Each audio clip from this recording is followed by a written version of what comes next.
अस्सलाम वालेकुम, क्या हाल है दोस्तों? ठीक हूँ। मैं हूँ शहादत हुसैन ते तुसां वेखदे पे साडा YouTube channel Malik Mushtaq Hussain vlog. सब तो पहले सब दोस्त साडे यूट्यूब चैनल नूं सब्सक्राइब कर लें ते माशाअल्लाह जिहड़ी अज दी वीडियो व्लॉग है बहुत ही ज़बरदस्त ते खूबसूरत वीडियो व्लॉग है। ये माशाअल्लाह सब तो पहले तुसां वेख सकदे हो क्योंकि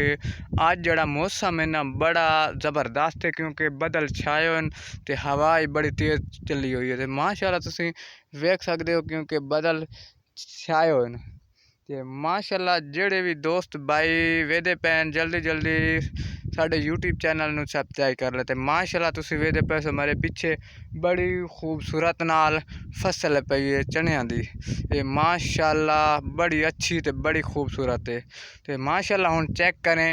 फसल चनियां दी। माशाअल्लाह बड़े ज़बरदस्त नाल फुल लग चुके हैं, देख सकते हो क्योंकि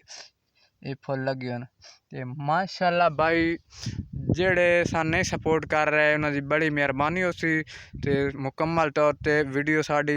वेखी करो पूरी ते माशाअल्लाह जेड़े भाई सपोर्ट कर रहे हैं उन्हां दा बड़ी बहुत शुक्रिया ते माशाअल्लाह अज दा बहुत ही खूबसूरत ते ज़बरदस्त व्लॉग है ते तुसीं पूरा वेखनी है वीडियो पूरी वेखनी है ते साडे यूट्यूब चैनल नूं जरूर सब्सक्राइब करना ते माशाअल्लाह जिहड़ी फसल है ना बड़ी इस टाइम बड़ी अच्छी ते बड़ी खूबसूरत नाल पई है। तुसीं पिछू वेदे पासो सारे जित्थों तक कैमरा में चने दी फसल ही फसल है मुकम्मल तौर ते वेख सकदे हो बहुत ही खूबसूरत लगदी पई हरियाली हरियाली ते माशाअल्लाह ते अज दा व्लॉग है बड़ा ज़बरदस्त ते खूबसूरत ते माशाअल्लाह अगली वीडियो दे विच जरूर मिलसां ते भाई जेह्ड़े सपोर्ट कर रहे हैं उन्हां दी बड़ी शुक्रिया ते जेह्ड़े नहीं कर रहे वो सपोर्ट कर रहे हैं माशाअल्लाह जज़ाकल्लाह। अगली वीडियो जरूर मिलसां ते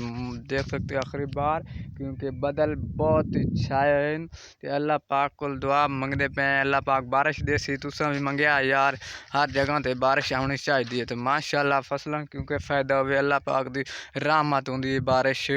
ते माशाअल्लाह साडी दुआ है कि अल्लाह पाक बारिश देसी ते माशाअल्लाह जज़ाकल्लाह खैर। अगली वीडियो ज़रूर मिलता है। ओके अल्लाह हाफिज़।